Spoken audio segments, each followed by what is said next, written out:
ಇದನ್ನೆಲ್ಲ ಯಾಕೆ ಮಾಡಿದ್ದಾರೆ ಗೊತ್ತಾ? ಔಷಧಿ ಇಲ್ಲದೆ ನೀವಿರ್ಬೇಕು ಅಂತ. ಹೌದು. ಆ ಒಳಗಿನ ಇನ್ನರ್ ಹೀಲರ್, ಆ ಮನುಷ್ಯನ ಒಂದು ಒಳಗಿನ ಇನ್ನರ್ ಹೀಲರ್. ಈಗ ಕ್ಯಾನ್ಸರ್ ಆಯ್ತು.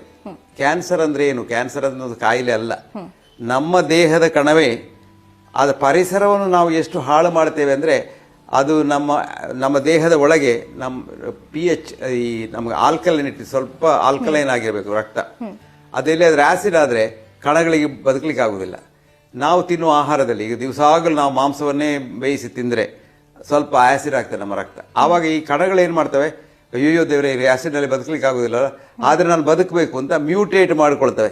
ಆ ಮ್ಯೂಟೇಟ್ ಮಾಡಿದ ಕಣಕ್ಕೆ ಹೇಳುದು ಕ್ಯಾನ್ಸರ್ ಅಂತ. ಅದು ನಮ್ಮದೇ ಕಣ, ಅದಕ್ಕೆ ಬದುಕಲಿಕ್ಕೆ ಅಷ್ಟಾಗಿ ಮ್ಯೂಟೇಟ್ ಮಾಡುದು. ನಾವು ಟ್ರೀಟ್ಮೆಂಟ್ ಅಲ್ಲಿ ಏನ್ ಮಾಡುದು, ಅದನ್ನು ಕೊಲ್ಲಿಕ್ಕೆ ನೋಡುದು, ಸೊಲ್ಲಿಕ್ಕೆ ನೋಡಬಾರ್ದು. ಆ ಎನ್ವೈರನ್ಮೆಂಟ್ ಅನ್ನು ಬದಲಾಯಿಸಿದ್ರೆ ಆಯ್ತು.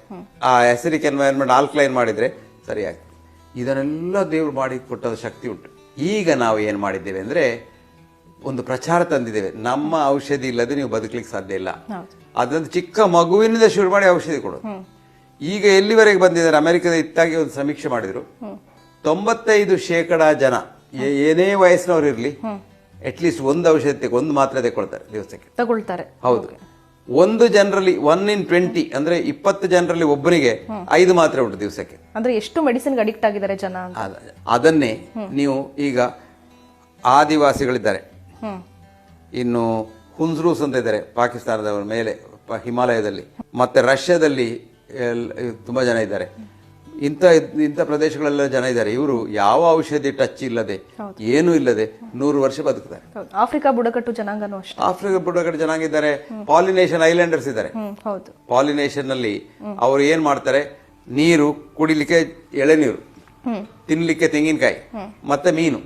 ಅದನ್ನು ಬೇಯಿಸ್ಲಿಕ್ಕಿಲ್ಲ, ಹಸಿ ಮೀನು ತಿಂತಾರೆ. ಮಾಂಸವನ್ನು ಬೇಯಿಸಬಾರ್ದು, ಬೇಯಿಸಿಕೊಳ್ಳದ ಆಸಿಡ್ ಆಗ್ತದೆ. ಅದನ್ನ ತಿಂದು 110 ವರ್ಷ 120 ವರ್ಷ ಬದುಕ್ತಾರೆ. ಪರಿಸರ ಸರಿ ಇದ್ರೆ, ಒಳ್ಳೆ ಗಾಳಿ, ಕುಡಿಲಿಕ್ಕೆ ಒಳ್ಳೆ ನೀರು, ಕ್ಲೀನ್ ಆಹಾರ, ಮನಸ್ಸಿನಲ್ಲಿ ಶಾಂತಿ, ಇಷ್ಟಿದ್ರೆ ನಾವು ಯಾವ ಮದ್ದು ಇಲ್ಲದೆ 100 ವರ್ಷ ಬದುಕಲಿಕ್ಕೆ ನಮಗೆ ಶಕ್ತಿ ಉಂಟು. ಇವತ್ತು ಯಾವುದೂ ಇಲ್ಲ, ಎಲ್ಲದಕ್ಕೂ ದುಡ್ಡು ಕೊಡಬೇಕು. ಕುಡಿಯುವ ನೀರನ್ನು ನಾವು ಹಾಳು ಮಾಡಿ ಅದನ್ನು ಮತ್ತೆ ಸ್ಟೆರಿಲೈಸ್ ಮಾಡಿ ಬಾಟ್ಲಿಯಲ್ಲಿ ಹಾಕಿ ದುಡ್ಡಿಗೆ ಮಾರೋದು. ಅದರಂತೆ ನಾವು ಇಲ್ಲದ್ದೆಲ್ಲ ಕುಡಿಯೋದು. ಯಾವುದು ನಾವು ಕುಡಿಯಬಾರದು. ಮನುಷ್ಯ ಮಾತ್ರ ಒಂದು ಪ್ರಾಣಿ ಈ ಲೋಕದಲ್ಲಿ ಬೇರೆ ಪ್ರಾಣಿಯ ಹಾಲು ಕುಡಿಯುವುದು. ಇದು ನಿಸರ್ಗಕ್ಕೆ ಬಹಳ ಅನ್ಯಾಯ. ಈ ನಿಸರ್ಗದಲ್ಲಿ ಯಾವ ಪ್ರಾಣಿ ಇನ್ನೊಂದು ಪ್ರಾಣಿದ ಹಾಲು ಕುಡಿಯುವುದಿಲ್ಲ. ಇಲ್ಲಿ 3 ಪ್ರಾಣಿ ಕುಡಿತದೆ, ಮನುಷ್ಯ, ಅವನ ನಾಯಿ, ಅವನ ಬೆಕ್ಕು. ಈ 3ಕ್ಕೂ ಆಯುಷ್ಯ ಕಮ್ಮಿ. ಕಾಡಿನಲ್ಲಿ ನಾಯಿ ಉಂಟು, 50 ವರ್ಷ ಬದುಕ್ತದೆ. ನಿಮ್ಮ ಮನೆ ನಾಯಿ 25 ವರ್ಷ ಬದುಕಿದ್ರೆ ದೊಡ್ಡ ಸಂಗತಿ. 15 ವರ್ಷ. ಯಾಕೆ ಅಂದ್ರೆ ಅದಕ್ಕೆ ನೀವು ದನದ ಹಾಲು ಕೊಟ್ಟಿದ್ದೀರಿ, ಅದು ಫಾರಿನ್ ಬಾಡಿ, ಆಂಟಿಬಾಡೀಸ್ ಆಗ್ತದೆ. ಹಾಗೆ ಮನುಷ್ಯನಿಗೆ ದನದ ಹಾಲು ಕೊಡ್ತೀರಾ ಮಗುವಿಗೆ.